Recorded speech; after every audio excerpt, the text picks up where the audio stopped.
Good afternoon, everyone. Thank you so much for participating in our first webinar of 2026. Today's webinar is titled Grief Happens in Rare Disease. Let's talk about it already. Today's guest speaker is Lisa Keefauver. Lisa is a narrative therapy trained social worker and widow turned grief activist who transformed her personal and professional experiences with loss into a mission to reimagine grief. As host of a top-rated grief podcast, TEDx and keynote speaker, grief guide, grief smart workplace consultant, and author of the highly acclaimed book, Grief is a Sneaky Bitch, an uncensored guide to navigating loss, she's expanding our collective story of grief. I will throw up a link in the chat so you can purchase the book yourself, and I highly suggest doing so. Throughout the presentation, you can send questions at any time by clicking the Q&A feature at the bottom of the Zoom window, and Lisa will answer your questions at the end of her talk. Thank you so much for joining us, Lisa, and for giving this talk to our Pompeii community. And with that, I'll turn it over to you. Amazing. Thank you so much for hosting me. Hello, everybody. I know I can't see your faces, but I'm imagining us all together in a room right now. So I'm so honored to be here. And we're going to just dive right in. I'll tell you a little bit about how we're going to spend our time together today in a moment. But I thought I'd introduce you with a little quick stories of how I arrived here to be the kind of person whose passion is talking about grief 24/7. So it started when I was a scuba diver, believe it or not, at 12 years old. Much to my chagrin, my dad was was diving, and the dive instructor came over to talk to me when I was sitting by the pool, 12-year-old, having my usual teenage angst, something like, why isn't Paul talking to me in class, or, whatever 12-year-olds think about.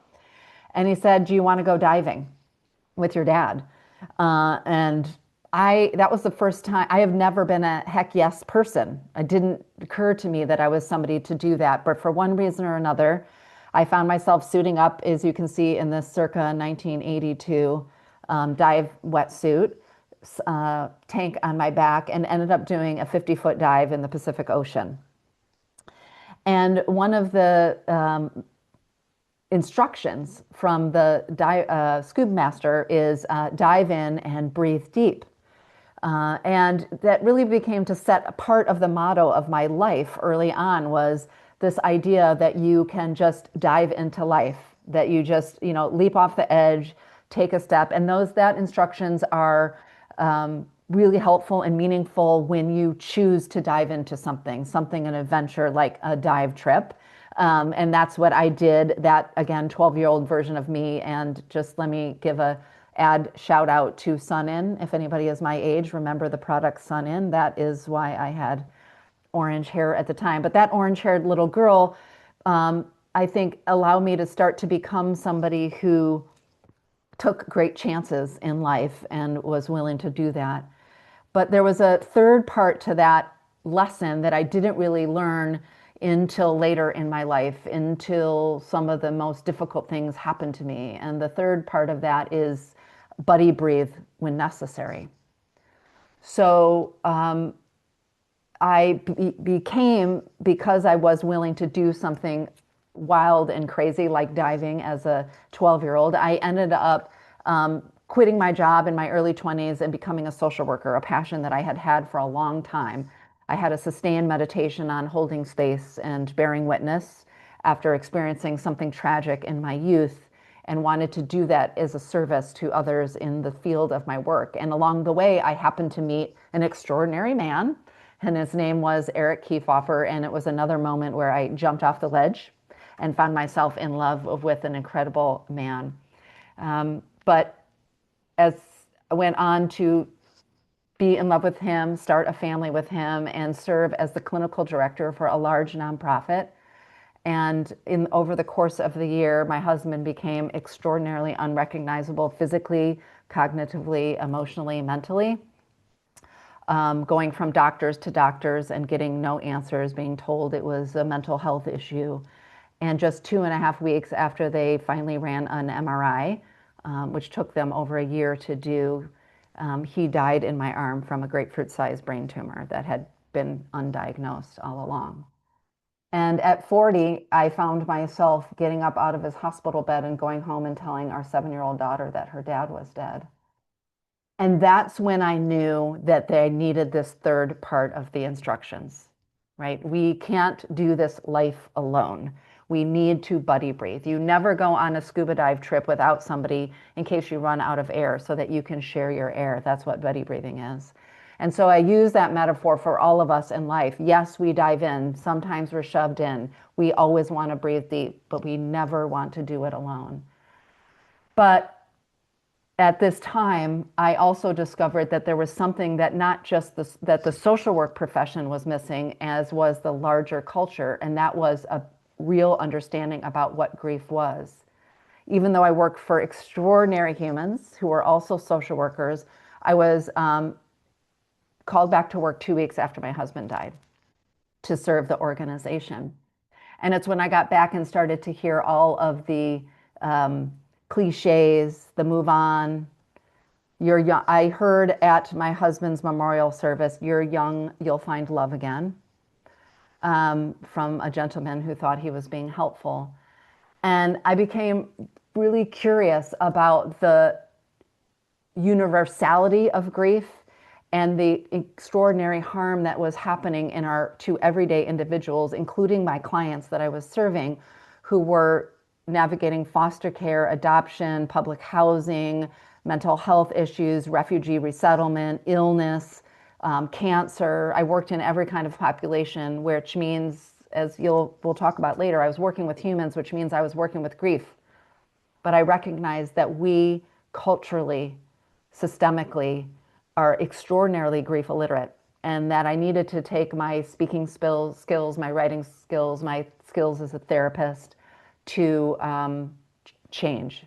So I'm on a mission to reimagine grief, one conversation at a time, to help us center aliveness in a world full of loss. And I set out on this mission specifically in 2019, just before the pandemic. And you can imagine a few people thought, that's an interesting choice to create a career about grief. And then when the pandemic happened, I think everybody understood that, as I say in my party opening line, 100% of us experience grief multiple times in our lives, and we're all going to die. Nice to meet you.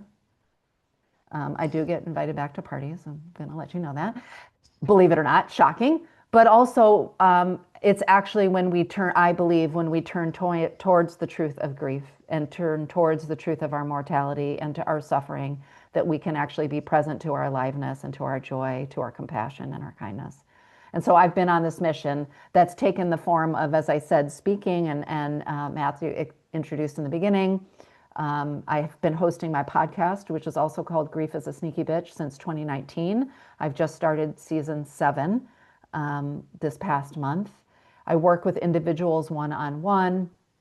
I host retreats, and I go into workplaces often to help workplaces understand how much grief is there, because grief is in every workplace as we speak. So that's how I got here. That's how you're wondering, like, if this lady likes to talk about grief all the time, that's why I'm really passionate about, because I think when we turn towards our grief, we actually have the best chance of being so present to our aliveness. I think often of poet Jack Gilbert's poem For the Defense, and he has a line that says, and it feels very appropriate in these times in the world, but also for all of us experiencing illness, pain, suffering, loss. His line says, "We must have the stubbornness to accept our gladness in the ruthless furnace of this world."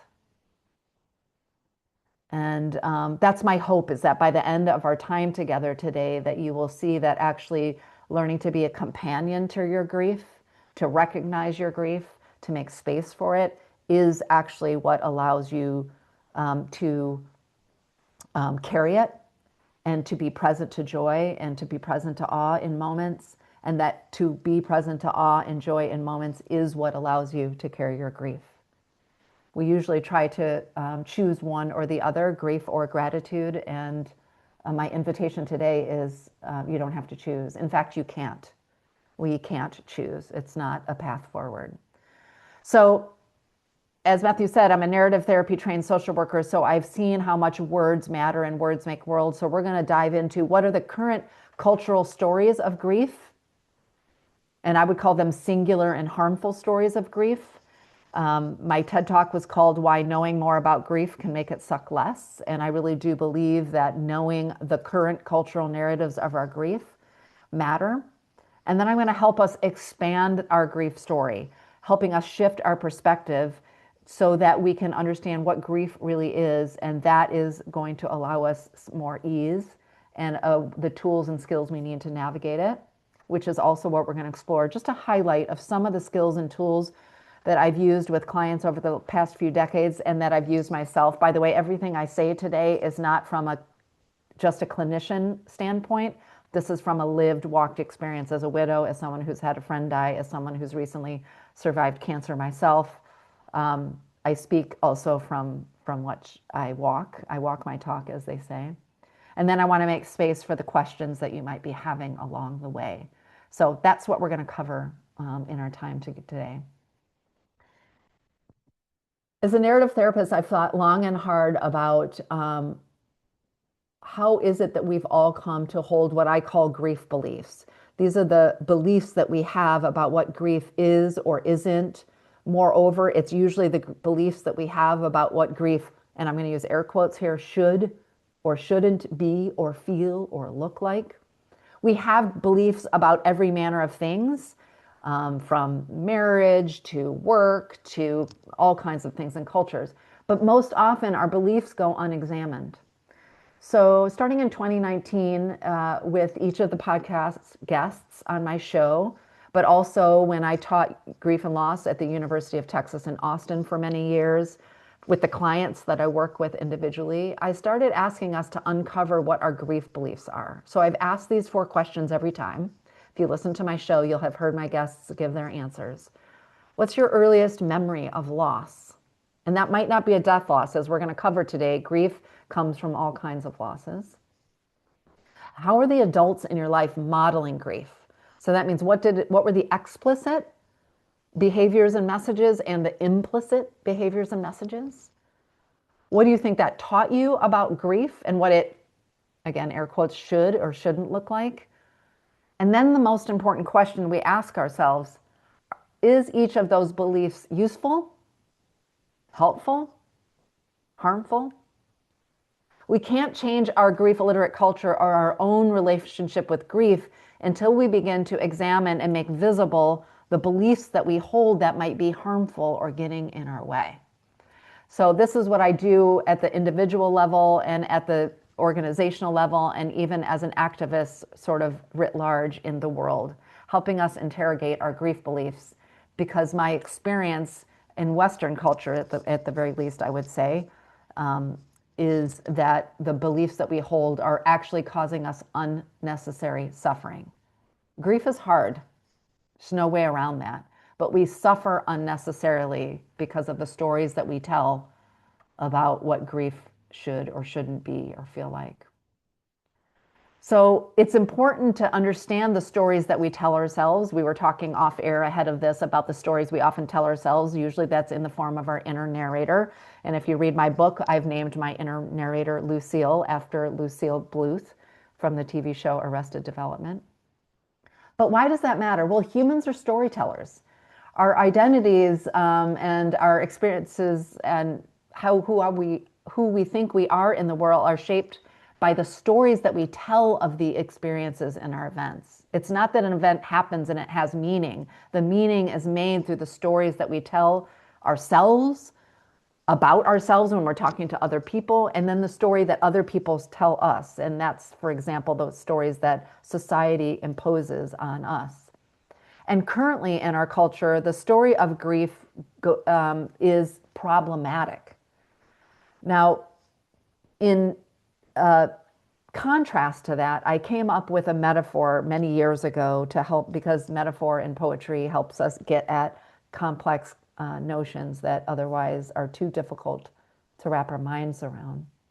But I want to offer you this metaphor that I created when people kept asking me over and over again, what is grief? How would you describe grief?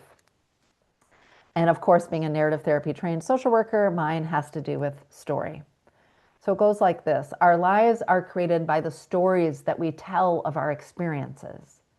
And a death loss or some other form of loss It could be a chronic illness, a rare disease, a catastrophic injury, the ending of a relationship, refugee, relocation, a trauma.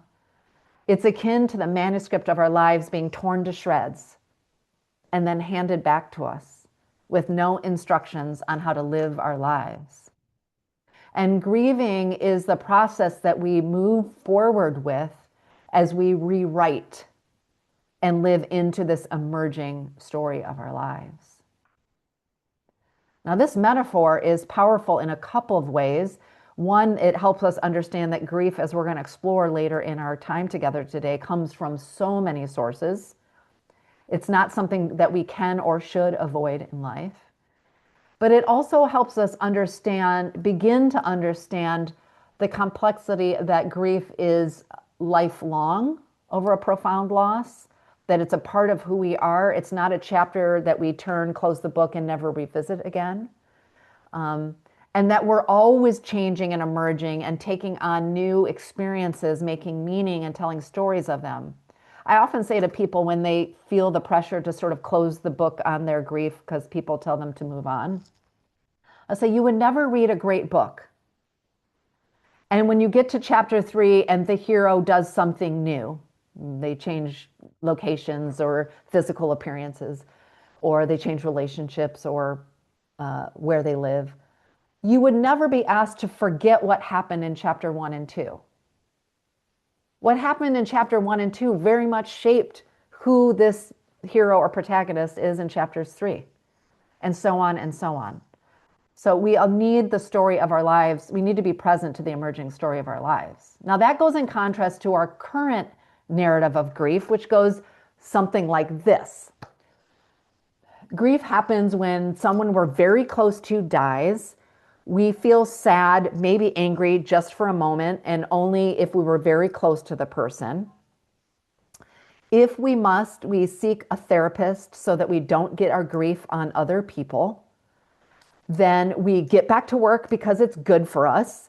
And then we move through the 5 stages of grief like some sort of to-do list. And voila, if you're strong enough, if you work hard enough and you're good enough, in about a year, you're done and now you can move on. That's our cultural story of grief. And I'm imagining if you're showing up for this webinar today, you are already suspicious that that is a really harmful, problematic, singular story. And when that story is the story that is embedded in those grief beliefs that are swirling around in our own head, then we keep ourselves stuck. We cause ourselves to suffer unnecessarily because we limit the expression of our grief. Now, I could do an entire webinar about the harmful myths of grief, but I wanted to highlight 5 that I think you might be holding on to in your own life, maybe about your own grief, maybe even being able to claim something as grief, or you might be holding on to it when you think about the people in your lives who experience loss. And this is in the part in my webinar where I say, do not walk away from this webinar judging yourself if you've thought these things or you said the harmful expressions. Of course you have. You were raised in this culture too. But when we know better, we do better, as I think Maya Angelou said. So let's know better and do better. The first is the myth of the 5 stages. The 5 stages of grief is not a thing. Elizabeth Kubler-Ross created the 5 stages to talk about the ways in which people who were dying came to terms with their own death. This wasn't about how we grieve other people. But through lots of reasons, including our culture that loves a top 10 list and 5 ways to do anything in a neat or orderly fashion, see capitalism, see productivity, see our obsession with busyness, we latched onto that as a culture. And also, I want to name, we latched onto it because grief is hard. It's painful to feel pain. We don't have practice of sitting with ourselves or one another in pain and discomfort and emotional despair. And so we all collectively latched onto this idea that we can just move through things like a checklist and get to the other side. Now, the stages in there, meaning anger and despair and denial, yes, we experience those. But instead of being stages, it looks a little more like, well, it looks a little more like Pigpen's cloud, if you remember from the Charlie Brown. It's a little more loose and circular.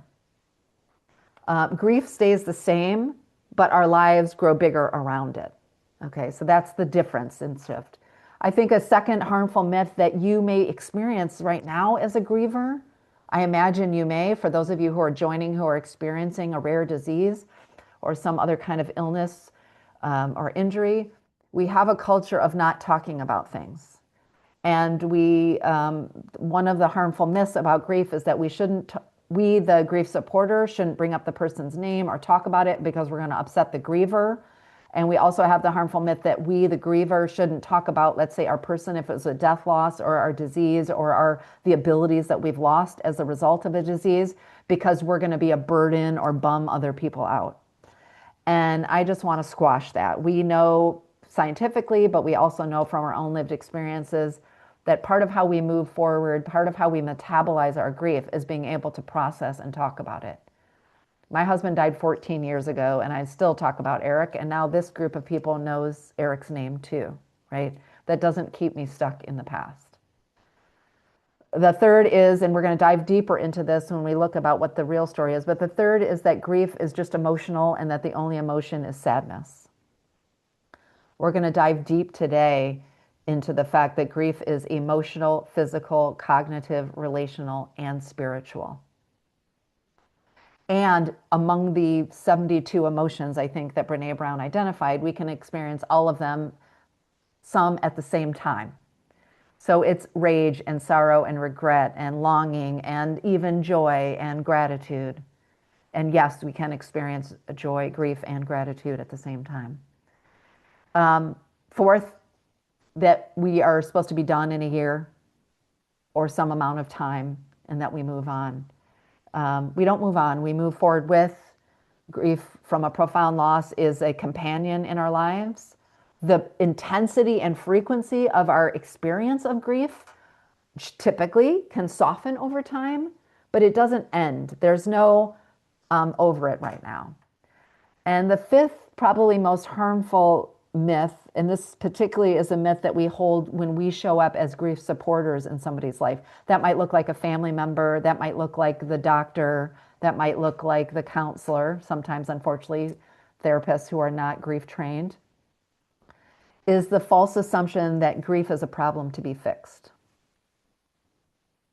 Grief is not a problem to be fixed. Actually, grief is the most healthy response we can have to a profound loss. And the harm that we cause with this assumption is layered. Again, could be its own workshop, but I'll say that one of the ways I see it showing up over and over again is that I've never worked with a griever who feels that they aren't alone and isolated in their grief and that the people that they thought would show up for them in their loss didn't. And my assumption, my hunch in talking with people who have regrets for not showing up for other people is that they held on to this belief that they didn't want to show up because they didn't know how to fix their person's pain. And so they just didn't show up. Or they said, I didn't want to say the wrong thing, so I didn't say anything at all. But the problem is when you don't say anything at all, you're saying something. You're saying your grief is too much for me. You're too much for me. I don't recognize you anymore. So the good news, bad news is, as much as we'd like to fix their pain, we can't. Their pain is actually grief is medicine, and their pain is a sign of that they loved something, an experience, an ability, a belief, a dream, and that they lost it. And so, as we'll talk about later, our goal actually is not to fix somebody's grief, it's to accompany it. And that's what I say. Our job is to hold space and bear witness. And that takes a kind of practice. That takes a musculature because most of us are looking for we're looking for the herbal little tincture to make it go away. We're looking for the little 5-step way to make the pain go away. Grief in our culture is overly pathologized. We know this because even in the latest DSM, they came up with a prolonged grief disorder, which makes me want to scream. We've we have told people that their grief is a problem, and that it's getting in the way, and it just is simply isn't. So where did it come from? Well, it came from everywhere. It came from our family. You think about those opening questions. When grandma died, were you allowed to tell stories about her a year later? Did they put her picture away? They let you go to the funeral? When you broke up with your first significant other and you were sad and grieving the relationship, did people tell you to stop crying about it already and move on? Our culture teaches us, and our systems do too. I don't know how many movies have the widow happily ever after because George Clooney comes and sweeps her off her feet and then everything's fine and she doesn't miss her dead husband anymore. And by the way, if George Clooney wants to come sweep me off my feet, I'm not saying he can't do it, but it doesn't mean I won't still be grieving my late husband, right? Our systems do it because do you even have bereavement leave at your workplace? Does it only apply for the nuclear family members in your family? What about your illness and diagnosis? What about a miscarriage? What about your uncle who you were very close to, or your neighbor or your friend? And it says it's 3 days if you're lucky. So what does that teach you? You might be thinking, what does this have to do with it? I don't want to talk about policy. This sounds like politics. Well, if everywhere you go, systems only allow formal acknowledgement of bereavement for a death loss and somebody who's in your primary residence, then what is the message that's sending you about your own experience of grief that's lasting weeks and months and years, right? And whether you're religious or not, they might have some thought. And again, some of these, you might come from a family that has great grief beliefs. So I don't want to say it's all negative, but we have to interrogate it. And some religions might have something that's useful to you and some might not. So we have to pay attention to where are these beliefs coming from, and then as adults decide individually which beliefs are serving us and which aren't. And we need to do this not just for ourselves to reduce our own suffering, but because when we have these grief beliefs, we inflict them on other people. When we're the policy setters, when we're the parent, when we're the family member or friend who does or doesn't show up, or who uses the trite expressions like he'll be in a better place soon, or you just need to get over it now, we inflict our grief beliefs on other people. So this is a call not just for you to help ease your own suffering, which I want to help you ease any of the unnecessary suffering you're experiencing in your grief. And it keeps you from inflicting or passing that along to other people. So when I started thinking about how to give these talks years ago, even before I gave my TED Talk, I thought, what did my 5th grade teacher, Mrs. Davis, tell me when you wanted to know about a subject? It was the 5 W's, the who, what, where, when, and why. So I want to spend a little time going over the who, what, where, when, and why of grief to help us expand our grief story and expand our grief literacy.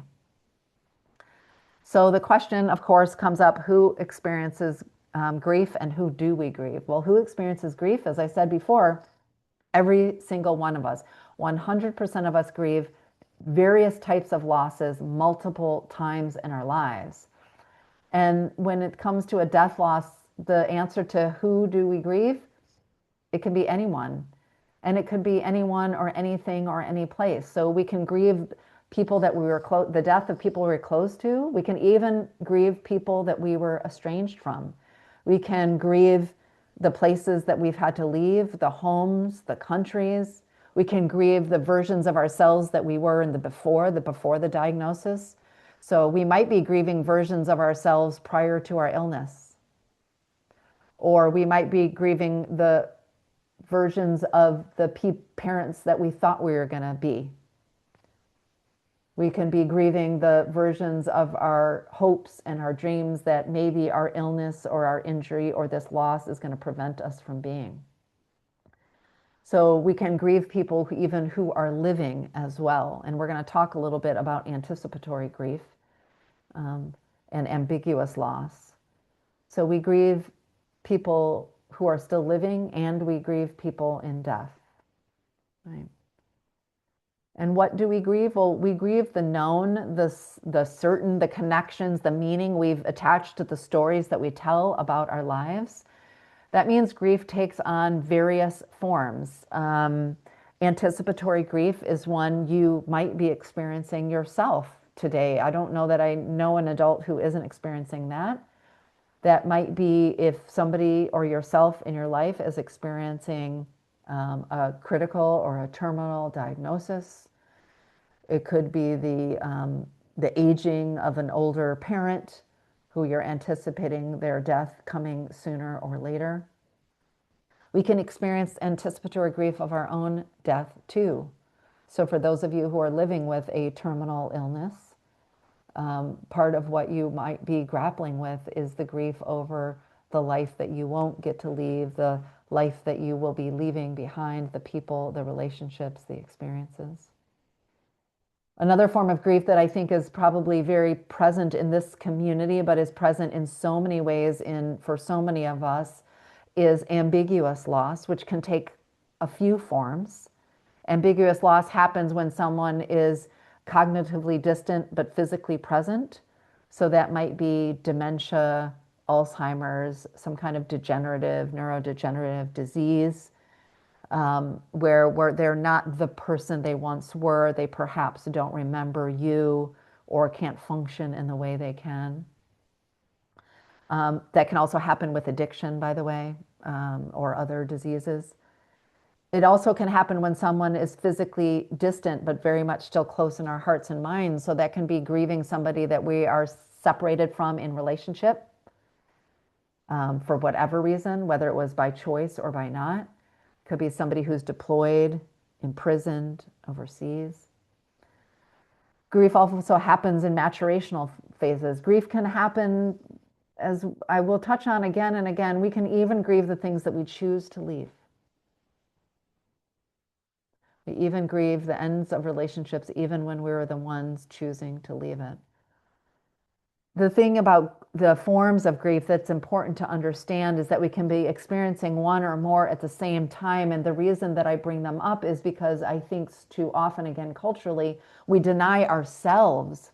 We, as I say, should all over ourselves. I said should, I didn't swear there, but I should all over ourselves or people should on us. Well, at least you're fill in the blank, still alive, can still do this thing. And the truth is we can grieve even while we're living, even while we still have some experiences in our lives. The types of grief fill the alphabet from anticipatory and ambiguous to cumulative, when one loss happens on top of the other, which happens for many people. Collective, which we are experiencing profoundly in this moment in time, to traumatic loss and more. I will say about trauma that my perspective is that not all grief is traumatic, but all trauma involves grief. All trauma involves the loss of agency and control. Grief can be traumatic in the guise of something like a disorder, post-traumatic stress disorder, when our grief happens alongside something that is violent, that is sudden, that is tragic, and when we are not met with care.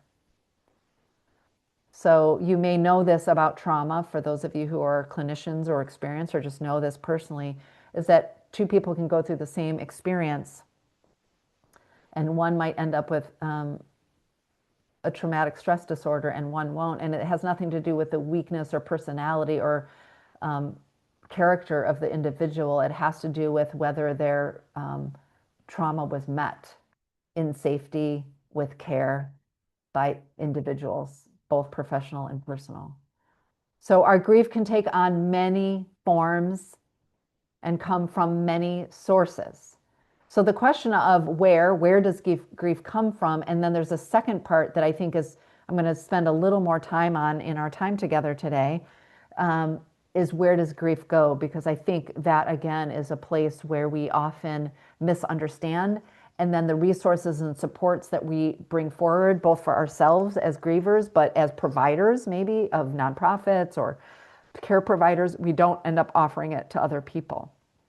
So where does grief come from? As I said, it comes, of course, from death loss. But as you well know, many of you who are in this webinar room today, it can come from an illness, diagnosed or not, by the way, a catastrophic injury, any kind of major life upheaval. It certainly comes with trauma. It can come with relationship endings, as I said, both the relationships that we choose to leave, but also the relationships that are ended not on by our choice. That could be divorce, that could be friendships, family members. We often experience that ambiguous grief with the uncertainty that comes. Again, this room might know this very well, with the uncertainty or the deferment of dreams, hopes and dreams that we had about maybe fertility, about ability, about relationships, about access. That ambiguousness is something, the kind of grief that we have to process and carry. Grief comes often in addiction and even in recovery. Again, the relationships, the experiences, the sense of integrity and self and identity can come both at the cost of addiction, but even in recovery, of the places and times and the experiences that we leave behind. And as I said, it can come from maturational phases too, which is why all of us grieve. We grieve even when we move away to college, when we retire from our job, even though we're moving somewhere or doing something that we love, we're leaving a very significant chapter identity part of our story behind. And so we grieve. The impact I'm going to pause because I know I've been throwing a lot of information at you, but I really want you to stay present to this part. The impact of our grief is profound. For many of us, we were taught explicitly or implicitly that grief is just sadness, and that we'll just feel sad for a while and then we're going to buck up and feel better soon. The sort of pull yourself up by your bootstraps mentality, this myth that we have. But we know that the range of emotions that happen in grief over time are expansive and deep, and that they can happen on top of each other, as I said earlier: rage and sorrow, longing, despair, joy, sadness, comfort, relief. But we also know from research by Mary Frances O'Connor and others that grief actually impacts our cognitive functioning. So we experience something called grief brain, which when I just went through chemotherapy felt a lot like chemo brain, by the way. But there's real data and science behind what happens. One way to think about it in its simplicity is that grief is a chronic stress response. And when we are in a state of stress, the parts of our brain up here that help us function, remember, plan, use our higher end functioning, go offline, and we start operating from our sort of reptilian place. We are in what you probably know as fight or flight or freeze or fawn. Which means we can't figure out how to do basic functions. It's why there's so much, why we need better bereavement policies in the workplaces. It's why, by the way, that I still, for months after my husband died, even though I watched him die in my arms, when I would hear somebody at the door, for a moment, I thought he was walking through the door again. It's the way that our brains are trying to rewire to a new reality. But we also know from the science that grief is very physical, because the chronic stressor is also a physiological response. So we have lowered immunity. The idea of a widowmaker, a heartbreak, is not metaphorical, it's literal. It's something like an increased 70% chance of men whose wives pass in older years have an increased chance of a heart event. It's why we become sick more often. We have digestive issues, sleep issues, etc. Relationships are some of the biggest secondary losses that happen in our grief. So those people, as I said earlier, who you thought were going to show up for you, who stopped showing up over time. And then whether or not you consider yourself a religious person, I don't think I've ever met a griever who did not experience some existential crisis. Some, why do bad things happen to good people? Again, both for our own losses or the losses of somebody that we loved. And I name this impact for you here, again, if you're sitting through this session as an individual experiencing grief, or somebody who's caring for somebody who's grieving, or both, because most of us are both. This requires an entirely different system of support and engagement than the story of you just feel sad for a while, you move through the 5 stages, and voila.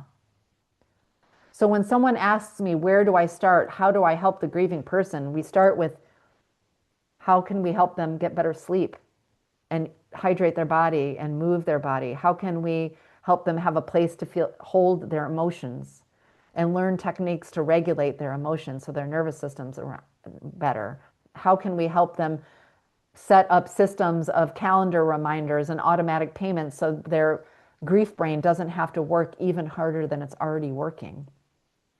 How can we help them engage in ritual and spiritual practices to help them feel grounded, right? This shift in understanding where grief impacts us shifts the way that we show up for ourselves. And I would say, when I say this phrase that we suffer unnecessarily in grief because of our problematic grief story, this is why. Because we are insisting that we just go back to normal, but there is no going back. So when do we grieve? And probably the question I'm asked the most, when does grief end? Well, we grieve multiple times in our lives. We grieve across our lifespan, of course. Something important to note, we can even start grieving months or even years later. Sometimes it's because we didn't have the right support at the time, or because we were in survival mode or experiencing multiple losses, so what I call cumulative losses. Sometimes it was because we were told we didn't have the right to grieve. That's called disenfranchised grief. Sometimes it's because we didn't name it as grief until years later because of this grief-illiterate culture. And when does grief end? Well, contrary to the myth of our singular grief story, grief doesn't end. It just transforms, and we're transformed by it. As I said, our goal is not to get on or move on from grief. It's to learn how to be a companion to it, to metabolize it, to alchemize it. Because I actually believe that grief can be a great teacher. So grief over a profound loss doesn't end, it transforms, and we're transformed by it. And that is the place that I say in my talks every time. This is not a silver lining. This is not a, it's fine, just be happy about it. Grief sucks. It's hard. It's painful. If I could wave a magic wand and bring my husband back and my friend Joe back, I would. If I could wave a magic wand and make your illness go away, I would. And I can't. And in the midst of especially early grief or ambiguous loss, there's going to be more days than not where we just wish it would end. And if you're wishing it would end, that's okay. There's nothing wrong with that. I just invite you to soften the resistance every once in a while, to see with curiosity and compassion if you can discern what might you learn in the wake of this profound loss. And the why do we grieve, because we've got to get all 5 W's in here, is really back to that shredded manuscript metaphor. We grieve because the story of our lives have been torn to shreds.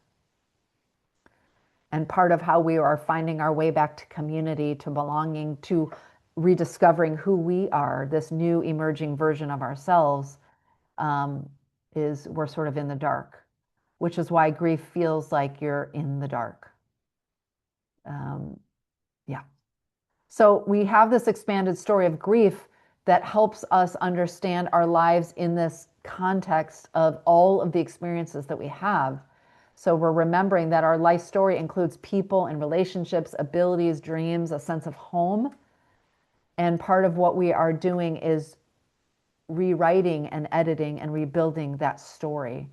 And it can feel very disorienting when we don't have a script in front of us. I think we all know that experience. And again, I think we might be feeling that collectively too.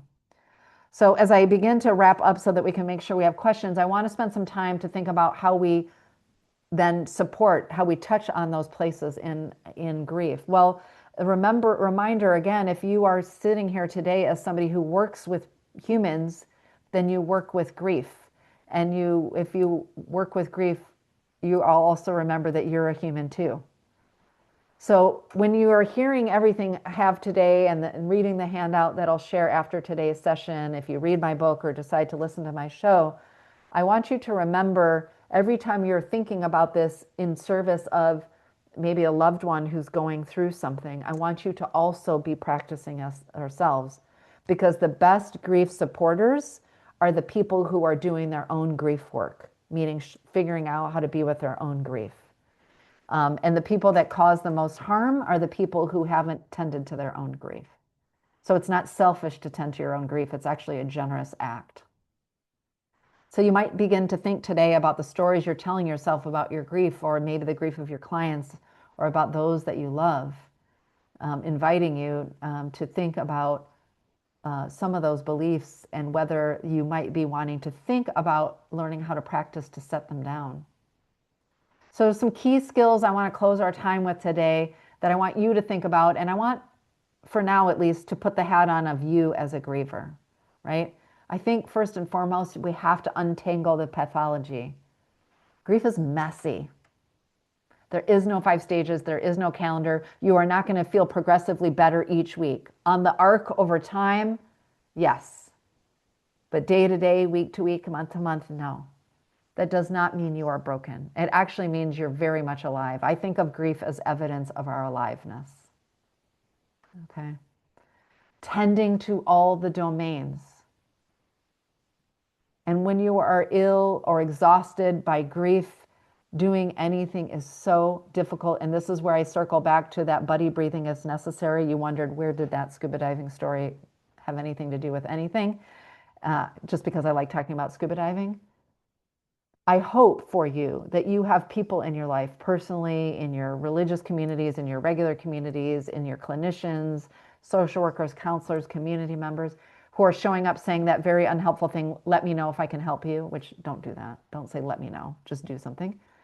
But I want you to begin to start to take inventory and keep a running list of maybe some of the ways in which you know you're not able to care for your physical body or your emotional body or your cognitive body, or you're feeling very much alone. And ask them to buddy breathe with you. Ask them to help you tend to these parts. If you have some mobility, even if it's low mobility, instead of coming over and talking or going out to dinner, can they come take a slow walk with you? Right? Something like that. Mary Frances O'Connor's book and work, The Grieving Brain and the Grieving Body, is so important. And she reminds us that the grieving brain is a very real phenomenon, and that we are working on rewiring the neurons of our brain to sort of figure out, especially this is the case with a death loss, about a person who's no longer in our outer world, but who very much still lives in our inner world. Oh, that's hilarious that the Regulate, I see PowerPoint decided to do a little fun thing there. As I said, grief is physical, and our nervous system is the connection superhighway between our body and our brain. And so we walk, we move, we dance, we sway, we hum. Actually, there's data on humming, singing, anything to regulate our nervous system, because grief, especially if it's for somebody experiencing a long-term illness, is a chronic state.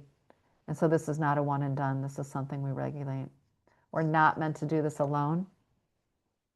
So we want to seek community, which is kind of, I hope, what you feel like you're doing here today in the community and these webinars that are offered by this community. It does require vulnerability. Not everybody deserves or is a safe place to tell your grief story. So it does take some discernment, but I encourage you to find it there. And that's part of the work that I try to do, is to hold those communities. I want to name that when we are looking at our physical, cognitive, emotional well-being, we need to assess our resources often. What you needed in the first week of your diagnosis, or the first week after death, or the first week after a major surgery or a major procedure is going to be different than week 4 or month 4. So we assess and we reassess. I cannot say enough positive things about mindfulness. That's another talk that I offer and do some training if folks are interested. But mindfulness is the key to helping us reframe the stories that we are telling ourselves and the ways in which we are causing ourselves to suffer unnecessarily. So we use mindfulness to be a should detective in our grief, and it is a key resource that actually has the benefits of being both free and available to you 24/7. So that's a bonus for that. Improv skills help, meaning we want to use the word and. Life is complex, not simple. So when you're talking to there's a whole chapter in my book about this. When you're talking to yourself about your reality, listen out for the words but, always, never, should, and shouldn't. I call it banning the bans. And think about and. I was having a really great day yesterday, but today I'm such a mess. How about I was having a really great day yesterday and today is really hard? But denies everything that came before it and allows both things to be true. And in this life, both many things are true. I'm noticing our time, so I'm going to skip through Francis Weller, but I will say if you have not read Francis Weller's work, I highly recommend it. I will include that in the handout that I send along to you. But he is soul medicine for this work in grief. I want to spend some time. I'm going to pause, Matthew, I think, because I think I want to make sure that we have time for our questions. But please don't forget about the power of awe and joy, the power of being present to rituals. It's not a denial of your grief and your pain, actually, to hold ourselves in wonder and amazement, to center aliveness. This quote that I read earlier from Jack Gilbert is actually what allows us to withstand the weight of our grief and our pain, right? So it's not either or. We're very good instinctively at paying attention to pain. Our bodies were designed to look out for danger, so we don't have to work that muscle at all in our life. I don't know if anybody else can agree. Like, I'm really good at being like noticing the danger signs and paying attention to the pain. So I want to leave you with this invitation to practice centering aliveness. This is a muscle, or a muscle that we have to practice. Beauty walks, paying attention to joy, the small moments of delight in your life. These are the things that will actually help us carry the hard moments in our life, okay? If we don't allow delight to dazzle our senses, if amazement doesn't make us breathless from time to time, if the only stories we tell ourselves and one another include the hardness and depravity of this world, then we lose twice. So I invite you to both turn towards your pain and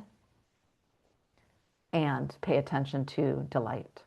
Okay, I'm going to stop share so that we can do questions. Shall I stop sharing my screen, Matthew? You can keep it up so they Okay. can use the QR Okay. code. Do you want to talk about the QR code real quick?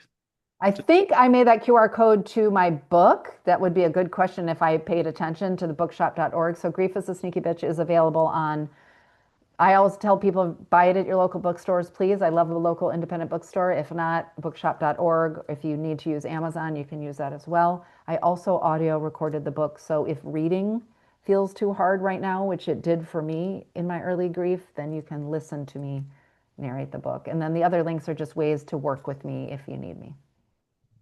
Perfect. It looks like the QR code takes them to your website. Okay, perfect. It's an easy thing to do. Yeah. You can come find me there. You can find my book there, Substack, working with me individually, find information about my podcasts, etc. Awesome. So we do have one question in Okay. chat, and it's how can caregivers make space for their own grief without feeling selfish? Yeah. Let me just I just want to pause and name that. It's a really real question. Every caregiver that I work with has asked me that question, and myself as a caregiver have asked that question. I'm not going to give you a trite and simple answer. I know if you are a primary caregiver, time is very sacred and very limited. So I think this is where small moments of practice help. I think developing a mindfulness practice, which doesn't have to be seated cross-legged, closed eyes, fingers. It can be listening to a 5-minute app or a song. It can be finding ways to move your body, take care of those domains that we're talking about. How are you helping your brain, your body, right? Your emotional. Are you going to therapy or having a friend that you can talk to? Are you writing in a journal? The reason I said I don't want to say trite is like, oh, writing in a journal, like, oh, that's the dumb advice that people give you, right? Please don't underestimate the places where you need to be buoyed to.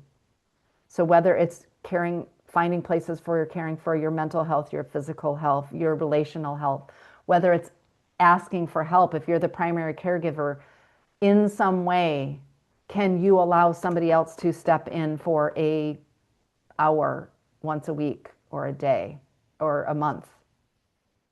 Again, I don't want to presume to know your financial or maybe the care needs of the person that you're caring for. I suspect that most of us deny our own right to our care. But if you needed any reason that didn't feel selfish, as I heard the person ask, I would say you will be of no use to the person that you are caring for when you burn out, when you have a physical event that takes you down, when you have a mental health breakdown, when you are so exhausted that you are angry and resentful and frustrated. So, if not for yourself, I would say actually the most generous thing you can do as a caregiver for somebody else is to care for yourself so that when you are present, you can be fully present.